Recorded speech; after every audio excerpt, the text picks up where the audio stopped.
Kapansin-pansin ang lalaking ito na sinusubukang pambuksan ng gate ng isang bahay sa Teresa, Rizal. Nasa pool rin sa ibang anggulo ng CCTV ang lalaki na may kasama pa ito.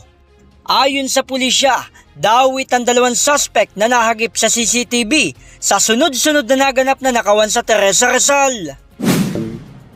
Itong dalawang suspect,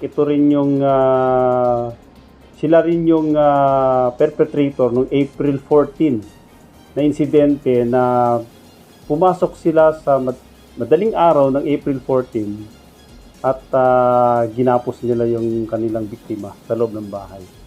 Saka sila pinagnakawan. Wala nang palag ng arestuin naman ng mga suspect sa ikinasang hot pursuit operation ng kapulisan. Nung nahuli na itong suspect noong October 10, nakita ng mga ating kababayan sa yung post ng Rizal PNP at may nagreklamo doon. Noong September 26 pala, meron ding mga similar na biktima na ganoon din ang modus na pinagnakawan din sa loob naman nito ng karwas at alas 3 ng madaling araw din. So yung modus operandi is pumapasok sila sa mga bahay ng madaling araw. Yun, mga wee hours.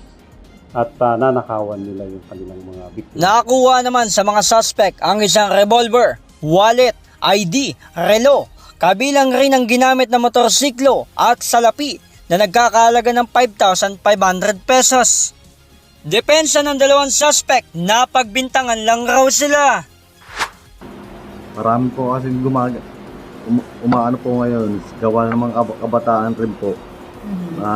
Nasasangkot lang rin po kami. Hindi po kami si ma'am yun.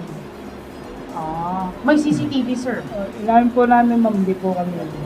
Hindi po kayo yon. Okay. Naharap naman ang mga suspect sa patong-patong na kasong robbery, theft, illegal possession of firearms.